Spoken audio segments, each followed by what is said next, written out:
Bismillahirrahmanirrahim.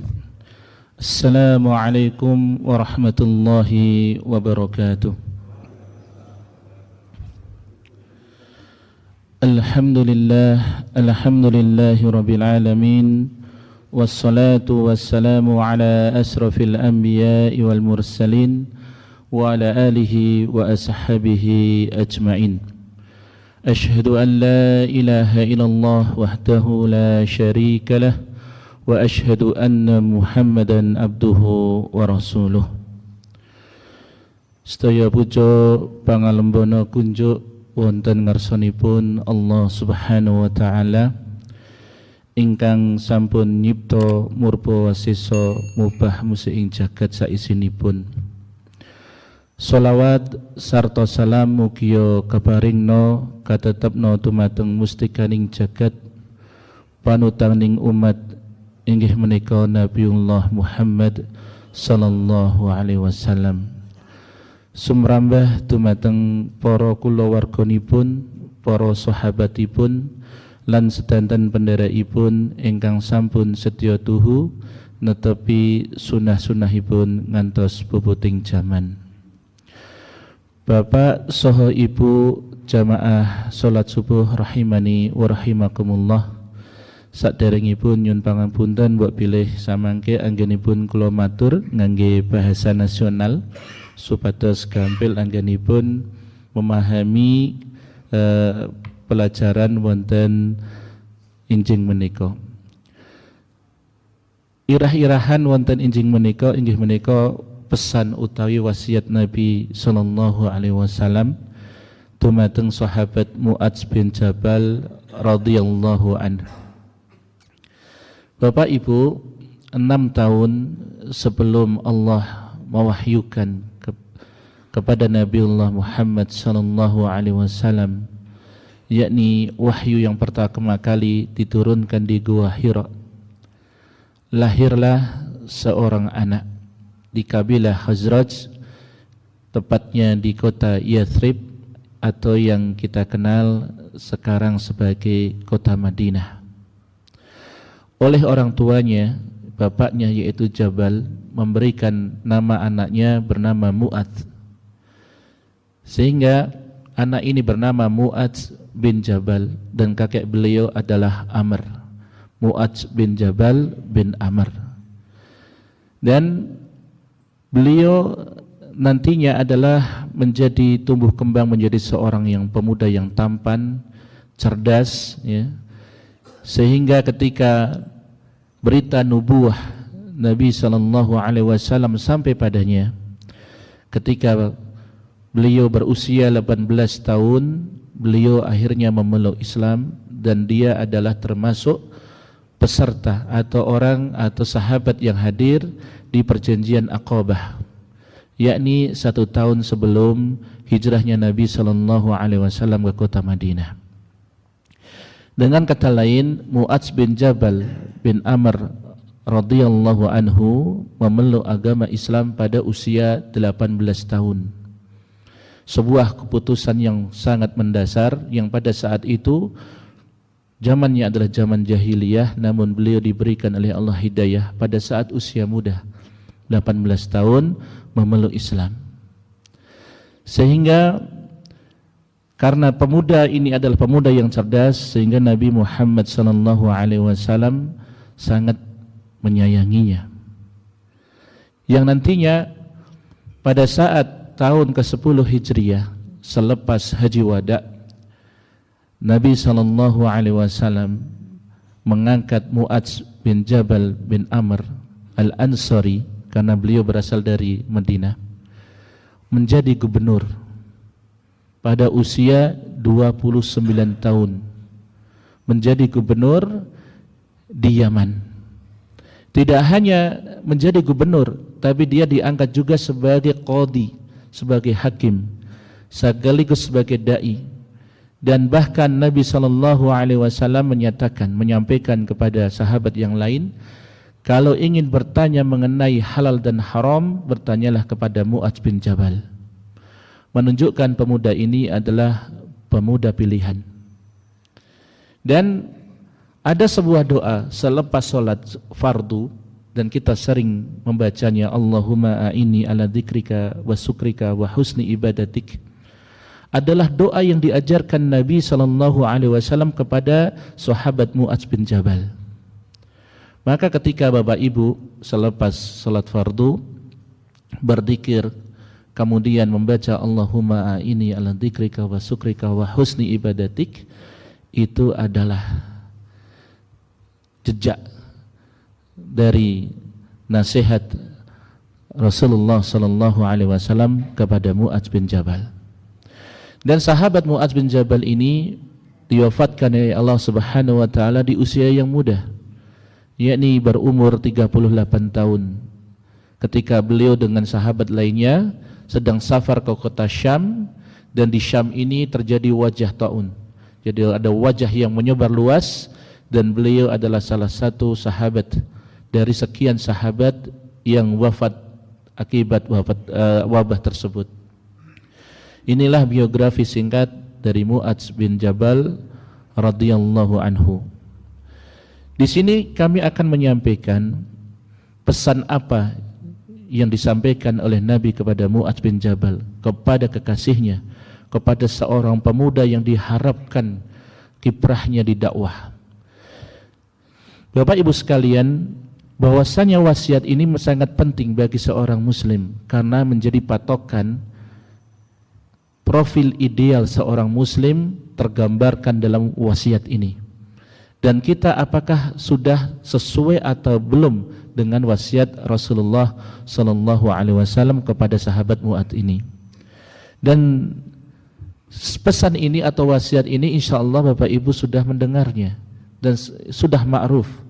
Namun di sini perkenanlah kami untuk memberikan mungkin rincian-rincian yang insyaallah akan melengkapi keilmuan kita. Dalam hadis riwayat Imam Tirmidzi nomor 1987, dan hadis ini dinilai hasan, bahwasanya Nabi SAW berpesan kepada Mu'adz bin Jabal, ittaqillah haitsuma kunta, bertakwalah kepada Allah dimanapun engkau berada. Wa atbi'is sayyi'atal hasanata tamhuha, dan iringilah setiap keburukan dengan kebaikan, niscaya kebaikan akan menghapus keburukan.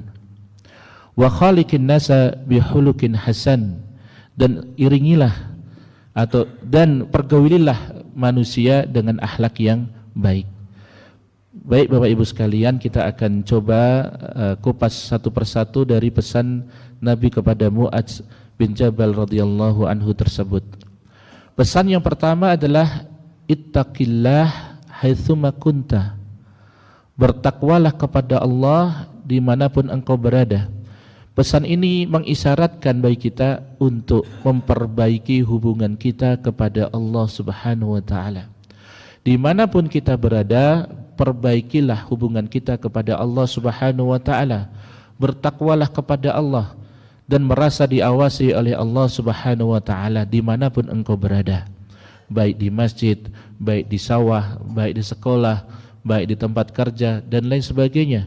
Maka menjadi pribadi yang dekat dengan Allah Subhanahu wa taala.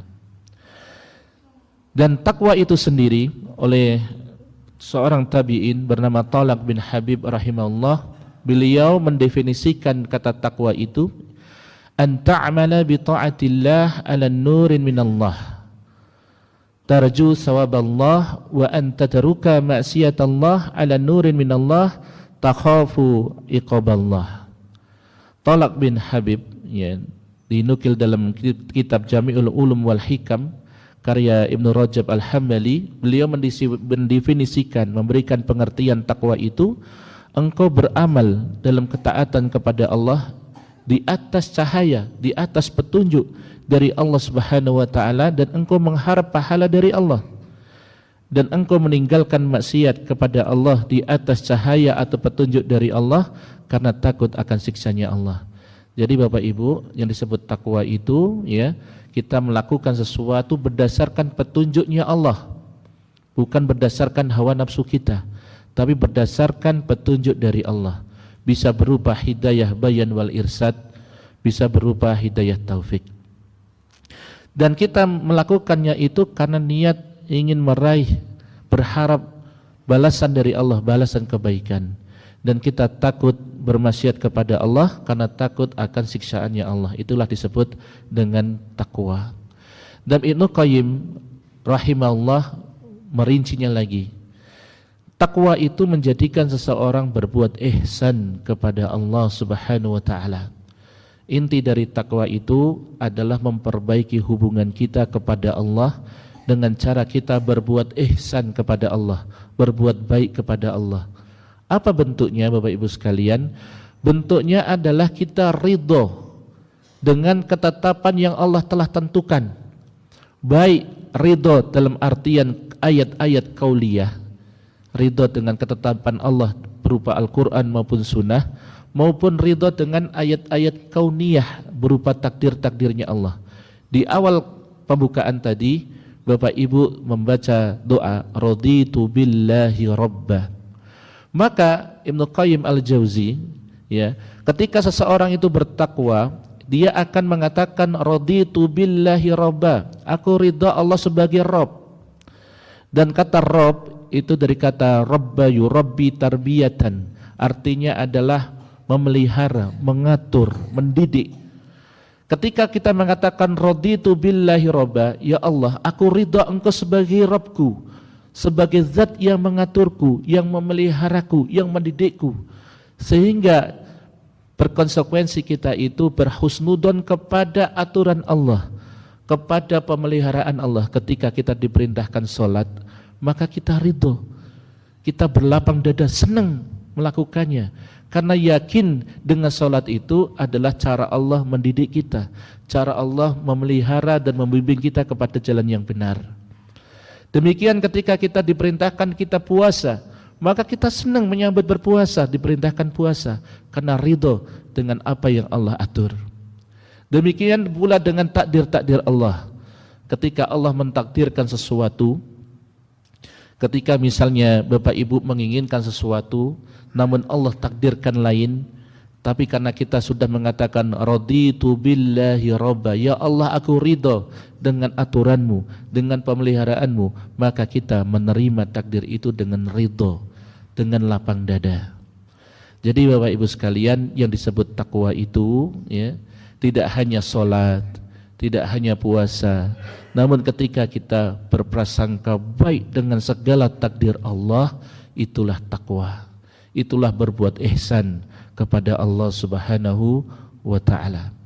Dan pernyataan atau perkataan Al-Imam Ibnu Qayyim rahimahullah ini bisa kita lihat di kitab Madarijus Salikin. Kemudian wasiat yang kedua Bapak Ibu sekalian adalah wa'adbi is-sayyi'atal hasanata tamahuha, dan iringilah setiap keburukan itu dengan kebaikan. Niscaya kebaikan akan menutup, akan menghapus keburukan itu. Setidaknya ada 4 poin yang kita bisa ambil kesimpulan dari pernyataan ini. Wa'adbi is-sayyi'atal hasanata tamhuha. Yang pertama adbi itu iringi. Yang namanya mengiringi, ketika kita berbuat kesalahan langsung ditutup dengan kebaikan, diiringi. Ya. Dan Islam itu adalah agama yang realistis, yang mana Islam itu mengakui bahwasanya manusia itu tidaklah sempurna, mempunyai banyak kelemahan, kadang semangat, kadang loyo, kadang taat, kadang bermaksiat, dan manusia pasti akan terjatuh ke dalam dosa. Maka dengan hadis ini, ya, kita disadarkan bahwa kita itu ada potensi melakukan kesalahan-kesalahan. Namun Nabi SAW memberi semangat, kamu itu tidak terlepas dari kesalahan, tapi optimislah bahwa kesalahan itu bisa dihapus dengan kebaikan yang engkau lakukan. Ya. Kemudian hadis ini adalah hadis yang menghasung kepada kita Bapak Ibu sekalian untuk segera melakukan kebaikan setelah keburukan, tidak menunda-nunda. Ya. Setiap kita melakukan kesalahan langsung, ya, kita melakukan kebaikan. Dan kebaikan itu akan menghapus keburukan. Makna tamhuha atau menghapus adalah dosa kecil dapat terhapus dengan amal kebaikan. Misalnya, man shama ramadhana imanan wahtisaban ghufira lahu ma taqaddama min dhanbih. Barang siapa berpuasa di bulan Ramadan karena iman dan mengharap pahala, maka akan dihapus dosa-dosanya yang telah lalu. Dosa-dosa yang dihapus adalah dosa-dosa kecil kita, Bapak Ibu sekalian. Adapun dosa-dosa besar kita, maka dosa besar membutuhkan taubat. Taubat yang sungguh-sungguh disebut taubatan nasuha. Maka setiap kita melakukan kesalahan, janganlah kita larut, janganlah kita bersedih, wah saya tidak akan diampuni, biarlah sekalian saja basah, sekalian saja melakukan keburukan terus-menerus. Tidak. Islam mengajarkan setiap kita melakukan kesalahan, iringilah dengan kebaikan. Sebagaimana dalam surat Hud ayat 114 Allah berfirman, Innal hasanati yudhibna sayyiat. Sesungguhnya kebaikan itu akan menghapus keburukan. Surat Hud ayat 114. Dan Bapak Ibu sekalian, ketika seseorang disibukkan dengan keburukan, maka dia akan terlalaikan dengan kebaikan. Namun sebaliknya, seseorang yang disibukkan dengan kebaikan, niscaya dia terlupakan dengan keburukan. Dan kita sejatinya manusia yang lemah, kadang jatuh ke dalam keburukan, maka segeralah diisi dengan kebaikan-kebaikan supaya kita tidak menikmati keburukan yang kita lakukan. Karena kalau sudah jatuh ke dalam keburukan terus-menerus, maka hati kita menjadi mati, sehingga untuk bangkit menjadi berbuat baik itu akan sulit. Contohnya, ketika seseorang pertama kali mencuri ayam, maka hatinya bergetar. Itu adalah sebuah kesalahan.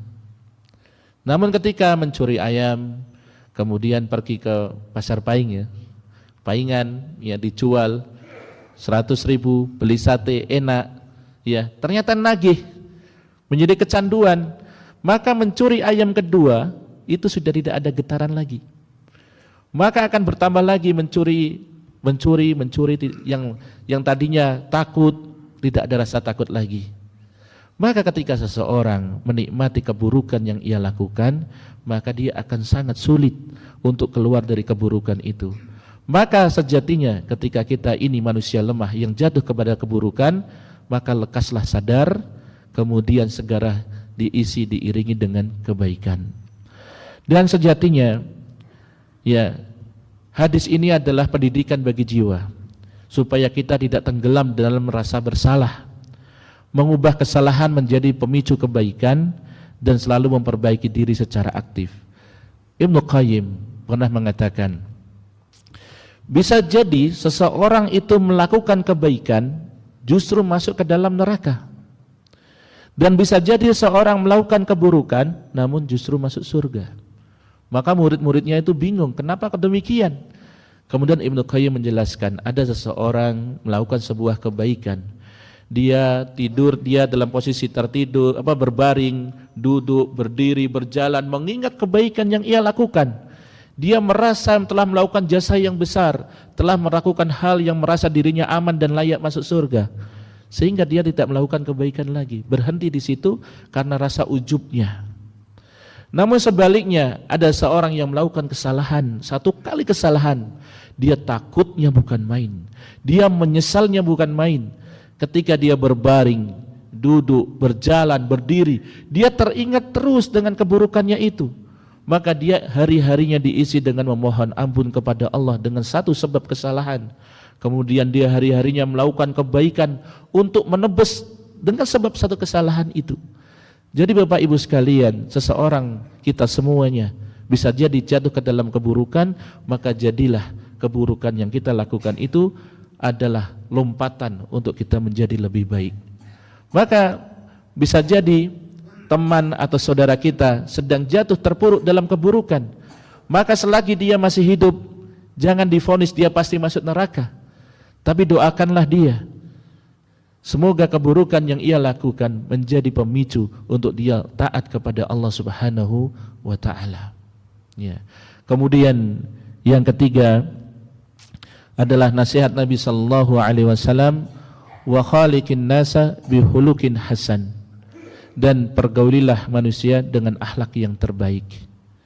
Bahwasanya Al-Imam Ibnu Mubarak, seorang tabi'un tabi'in, beliau menukil dari kitab yang dinukil dari kitab Az-Zahabi, Siyar Alam Nubala, bahwasanya berbuat baik kepada manusia itu besar gambarannya, sulit untuk menerjemahkannya. Maka beliau merinci supaya kita bisa melakukannya. Akhlak yang baik kepada orang lain itu seperti apa? Maka beliau merincinya menjadi 3 hal. Yang pertama adalah kaful adza, atau menahan diri dari mengganggu orang lain, yaitu tidak mengganggu sesamanya baik ucapan maupun perbuatannya. Kalau kita ingin berbuat baik kepada orang lain, yang pertama disebut kaful adza. Ketika kita mencegah tangan kita, lisan kita dari mengganggu orang lain, maka kita sudah melakukan hal yang pertama.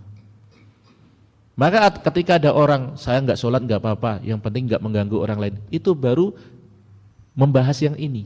Maka yang terbaik sholat ya juga tidak mengganggu orang lain. Kaful adza. Kemudian yang kedua adalah badlun nada. Badlun nada itu adalah memberi kebaikan yang ia punyai.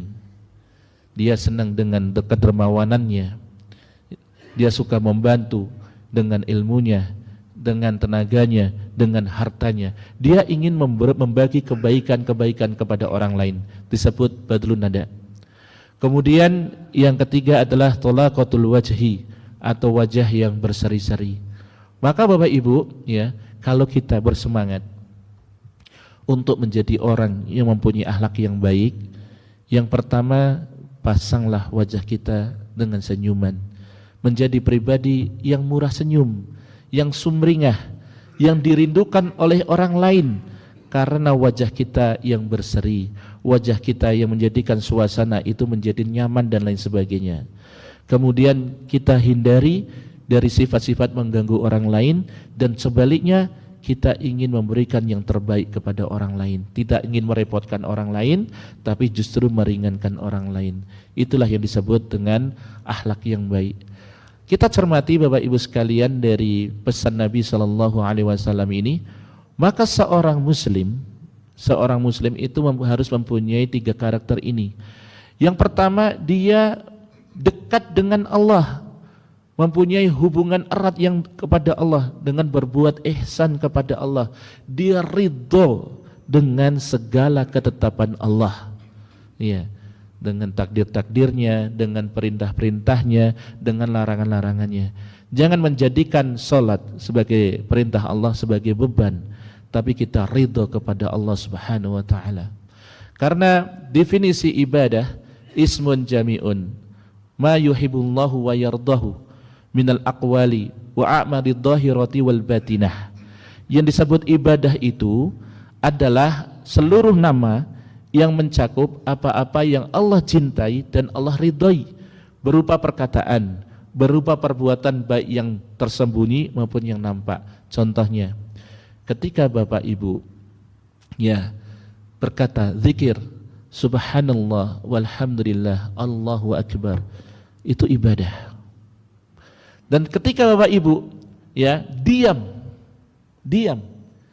saja, tidak mengucapkan apa-apa pun bisa ibadah, apabila Bapak Ibu meyakini tentang hadis Nabi Shallallahu Alaihi Wasallam, barang siapa beriman kepada Allah, maka berkatalah yang baik atau diam.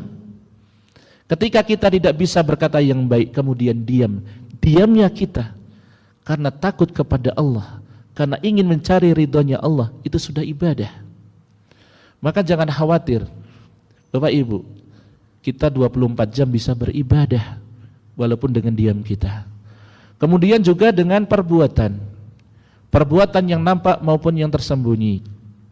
Yang nampak contohnya, Bapak Ibu di pagi hari Bapak bekerja, pergi kantor dari jam 8 pagi sampai jam 4 sore. Diniatkan supaya saya mendapatkan rizki yang halal dan keluarga saya terhindar dari meminta-minta kepada orang lain. keluarga saya mempunyai kehormatan ya karena usaha yang saya lakukan, maka perbuatan bapak dan ibu dari jam 8 pagi sampai jam 4 itu disebut ibadah. Ibadah bukan sekedar sholat, bukan sekedar puasa dan lain sebagainya. Karena ibadah itu terbagi menjadi dua, ibadah qasar dan ibadah muta'adi. Ibadah qasar itu adalah ibadah yang dampaknya untuk si pelaku. Contohnya sholat. Ketika seseorang sholat akan mencegah dirinya dari perbuatan yang mungkar. Contohnya zikir, dia dengan berzikir kemudian hatinya tenang misalnya, maka ibadah yang ia lakukan dampaknya untuk diri sendiri. Namun ada ibadah muta'adi, ibadah yang dampaknya diterima oleh orang lain. Misalnya bapak bekerja dari jam 8 sampai jam 4 sore karena untuk mendapatkan rizki yang halal, kemudian diberikan kepada istrinya, maka sesungguhnya bapak sedang melakukan ibadah muta'adi. Maka niatkanlah ketika bekerja di pagi hari bukan sebagai kebiasaan rutinitas harian, tapi niatkanlah karena ini adalah cara saya untuk bisa mencukupi anak istri saya dari hal-hal yang Allah larang dengan dicukupkan dengan rizki yang halal. Maka bapak ibu akan beribadah selama 24 jam. Jadi ibadah kita dianjurkan sehari penuh ibadah kemudian sholat sehari semalam. Tidak. Ada ibadah-ibadah yang bentuknya bukan sholat, bukan puasa, seperti itu. Kemudian juga ibadah yang tersembunyi, ya dengan perbuatan yang tersembunyi. Contohnya apa? Rasa takut kita, rasa harap kita, rasa cinta kita. Ya, bahwasanya Ibnu Qayyim rahimahullah menjelaskan ibadah itu ya harus terwujud di dalamnya ya ada cinta kepada Allah, harap kepada Allah dan takut kepada Allah. Ketika Bapak Ibu salat ya dikarenakan cinta kepada Allah, maka harus menyeimbangkan antara harap yang saya harapkan dari ibadah ini adalah semoga Allah menerima salat saya, tapi juga harus diseimbangkan saya khawatir Allah tidak menerima salat saya, harus diseimbangkan. Maka Allah Subhanahu wa taala berfirman, Alhamdulillahi Rabbil Alamin. Itu menunjukkan bahwasanya cinta kepada Allah Subhanahu wa taala. Alhamdulillah, segala puji bagi Allah Rabb semesta alam. Pujian ini disampaikan kepada Allah sebagai bentuk cinta kita kepada Allah.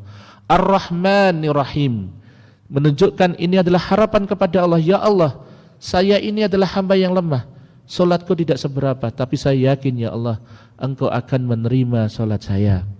Tapi Allah juga memiliki sifat Maliki Yaumiddin, yang merajai hari pembalasan.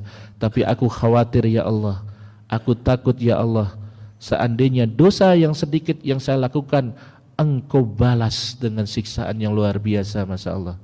Maka dari itu Bapak Ibu sekalian, dalam ibadah harus ada rasa cinta kepada Allah, rasa harap kepada Allah, dan rasa takut kita kepada Allah Subhanahu wa taala. Bapak Ibu sekalian, kita kembali kepada pesan Nabi, bahwasanya seorang muslim karakternya harus memiliki 3. Yang pertama tadi adalah dia memiliki hubungan yang dekat kepada Allah. Maka orang yang tidak peduli dengan Allah, maka disebut dzulmul abdi li rabbihi, yaitu kedzaliman seorang hamba kepada Rabbnya. Dan ini adalah dosa la yukfar, dosa yang tidak akan diampuni kecuali dia memohon ampun kepada Allah sebelum terlambat. Maka ketika seseorang berbuat syirik, menyekutukan Allah Subhanahu wa taala, itu masih bisa diampuni seandainya belum terlambat dia memohon ampun kepada Allah Subhanahu wa taala. Maka perbaikilah hubungan kita kepada Allah, jangan sampai kita melakukan kezaliman, dzulmul abdi li rabbih. Kemudian yang kedua, ketika seseorang jatuh ke dalam maksiat kemudian bangkit, ya, namun ada juga seseorang yang membiarkan dirinya jatuh ke dalam maksiat, maka disebut dzulmu abdi lin nafsihi, kezaliman seorang hamba kepada dirinya sendiri. Kemudian yang ketiga, ketika seseorang diajarkan oleh Nabi SAW untuk berbuat akhlak yang baik kepada sesamanya, untuk memperbaiki hubungan dengan sesama manusia. Namun ada seseorang yang tidak peduli, tetap melakukan kezaliman, maka disebut kezaliman dzulmul abdi li ghairihi, kezaliman kezaliman seorang hamba kepada sesamanya. Dan ini disebut dosa la yutrak, dosa yang tidak ditinggalkan. Maksudnya bagaimana? Dosa kepada seseorang, kepada orang lain, maka harus meminta halalnya dari orang lain tersebut. Dosa kita kepada orang lain, misalnya kita tidak membayar hutang kepada orang lain, atau menjatuhkan harga diri orang lain, atau mengambil hak orang lain, maka tidak bisa diobati, tidak bisa ditutupi dengan puasa kita, dengan sholat kita, tidak bisa. Ibadah sholat kita, ibadah puasa kita tidak mampu untuk menghapus dosa kita kepada orang lain, maka disebut dosa la yutrok, tidak akan ditinggalkan. Nanti di akhirat akan dituntut oleh orang yang kita zalimi tersebut. Maka yang terbaik adalah ketika kita melakukan kezaliman kepada orang lain, kita minta halalnya, kita meminta maaf kepadanya. Maka dari ketiga hal ini, Bapak Ibu sekalian, berkaitan dengan bulan Syawal, ya, di bulan Ramadan kita sudah berjuang Bapak Ibu sekalian untuk apa? Untuk menjadi pribadi yang dekat kepada Allah, menjadi pribadi yang takwa kepada Allah sebagaimana pesan Nabi yang pertama. Kemudian berusaha memperbaiki diri, ya, meminta ampun kepada Allah dari keburukan menjadi kebaikan.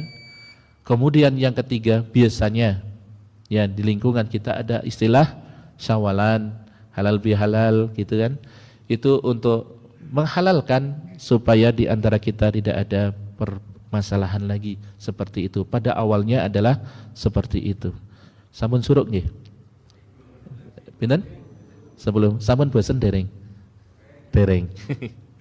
Terus Bapak saha Ibu ingkang tansah kawula hormati, nggih. Jadi seorang muslim itu napa? Yang pertama harus dekat kepada Allah Subhanahu wa ta'ala. Yang kedua, harus senantiasa tiap harinya memperbaiki diri. Ya.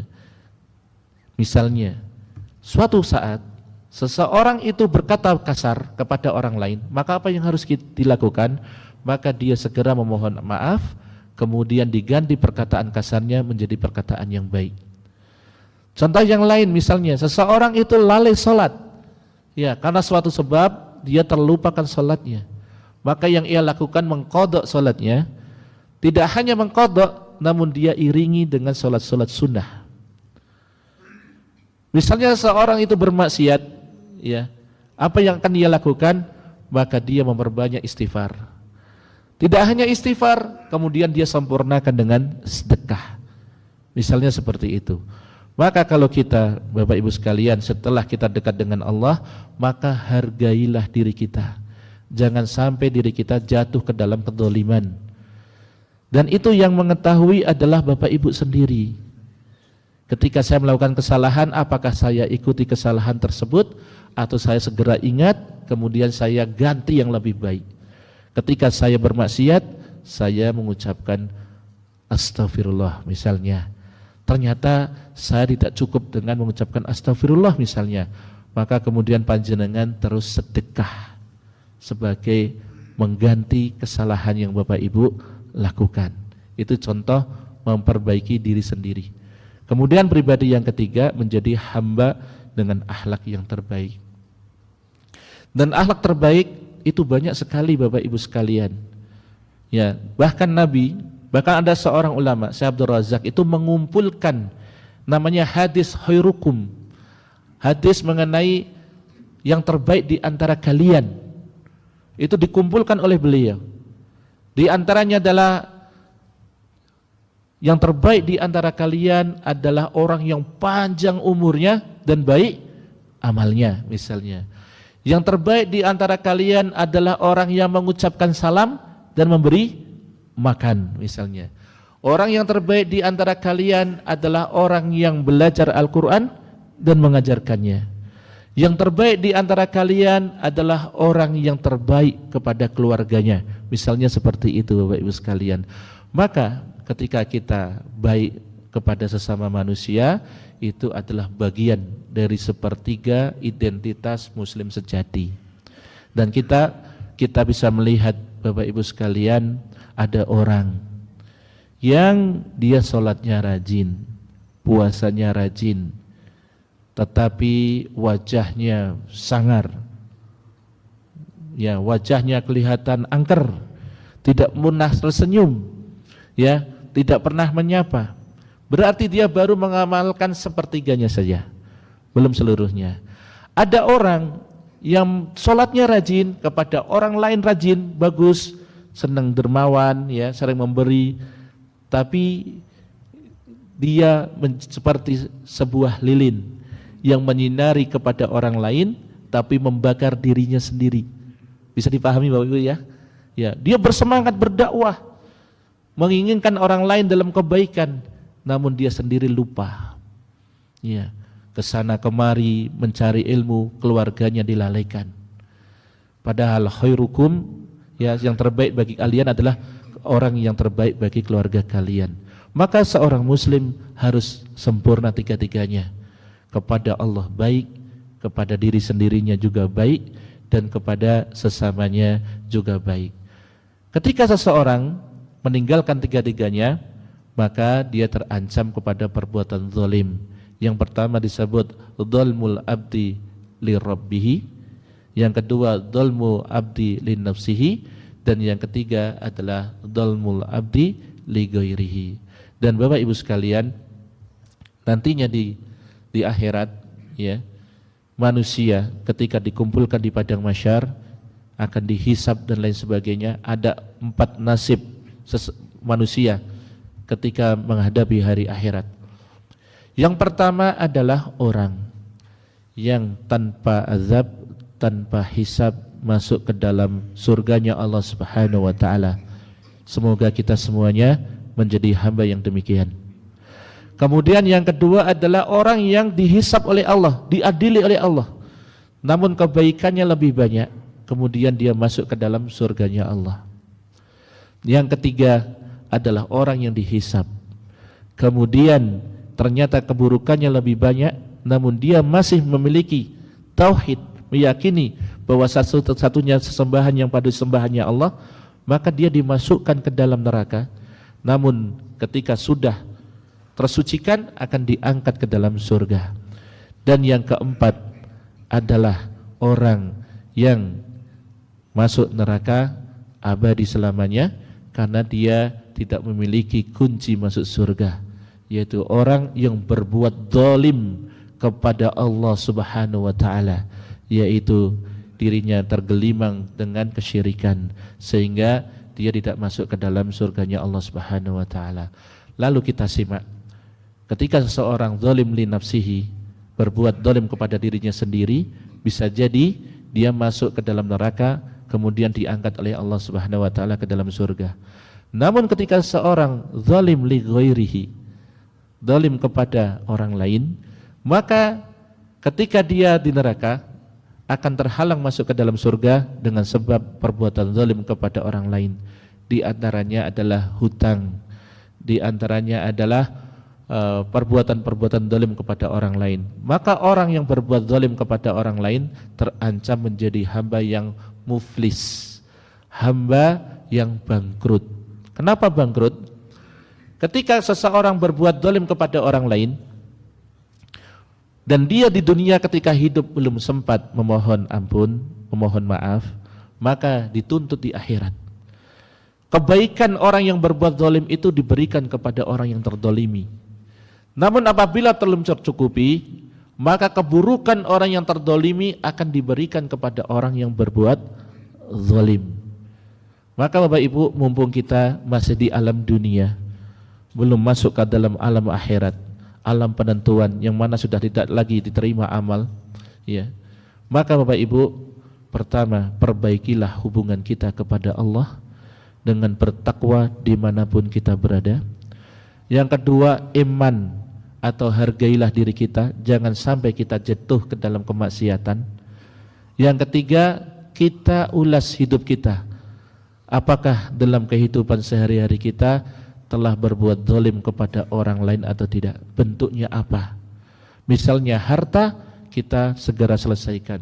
Bentuknya misalnya kehormatan, kita ghibah, maka kita sampaikan kepadanya setelah menggibah Anda, ya, dan saya mohon maaf. Apabila takut, maka di majelis ghibah yang sama, pujilah orang yang telah kita cederai kehormatannya dan lain sebagainya. Dan berbuat zalim kepada orang lain itu lebih berat cara kita memohon maafnya dibandingkan dengan kepada Allah. Karena kita mungkin kalau kita bermaksiat kepada Allah, kita bermunajat, memohon ampun, tidak menyesali, tidak mengulanginya, insya Allah Allah akan terima. Tapi kalau kita berbuat zalim kepada orang lain, maka lebih berat. Kita harus mengatakan perbuatan salah kita. Kita ada rasa takut kepada orang, kalau dibalas bagaimana, lebih berat. Maka hindarilah berbuat zalim kepada orang lain. Apabila berdagang, berdaganglah dengan adil. Apabila menjadi pejabat, menjadilah pejabat yang adil. Bapak Ibu, yang terakhir, bahwasanya di pagi hari ini kita bersyukur kepada Allah Subhanahu wa taala, di antara hamba-hamba yang lain ya bersemangat untuk mengejar dunia, maka bersyukurlah pada pagi hari ini kita semuanya diberikan oleh Allah taufik untuk mengejar akhirat kita. Dan Bapak Ibu sekalian, ketika kita menuntut ilmu, ada tujuannya, ada ghoyah atau tujuan yang ingin kita capai. Yang pertama disebut ghoyatul ilmiyah, tujuan ilmu. Kita ingin belajar itu supaya ilmu kita luas, wawasan kita luas. Kemudian yang kedua disebut ghayatut ta'budiyah, tujuan ibadah, supaya ibadah kita menjadi benar. Kemudian yang ketiga yang disebut ghayatus sahsiyah, yaitu supaya kepribadian kita menjadi baik. Maka Bapak Ibu, semakin kita duduk di majelis ilmu, memperbanyak duduk di majelis ilmu, harapannya apa? Ilmu agama kita semakin luas. Yang kedua, ibadah kita menjadi benar. Yang ketiga, kepribadian kita menjadi baik. Yang tadinya sering uring-uringan menjadi lebih bersabar. Yang tadinya sering berkata kasar menjadi berkata baik, dan lain sebagainya. Seandainya kita semangat menuntut ilmu, namun kepribadian kita belum berubah, maka koreksilah niat kita. Siapa tahu ketidakmampuan kita untuk berubah itu menjadi lebih baik karena maksiat yang kita banyak lakukan. Maka ketika duduk di majelis ilmu, ya ikhlaskanlah tujuannya untuk memperluas agama, supaya ibadahnya menjadi benar dan supaya pribadinya menjadi lebih baik. Mungkin demikian Bapak Ibu sekalian, apabila kami dalam menyampaikan nasihat untuk diri kami pribadi dan kepada Bapak Ibu sekalian ada perkataan atau perbuatan saya yang kurang berkenan di hati Bapak Ibu sekalian, kami mohon maaf yang sebesar-besarnya. Mari kita tutup dengan doa kafatul majelis. Subhanakallahumma bihamdika asyhadu an la ilaha illa anta astaghfiruka wa atubu ilaik. Assalamualaikum warahmatullahi wabarakatuh.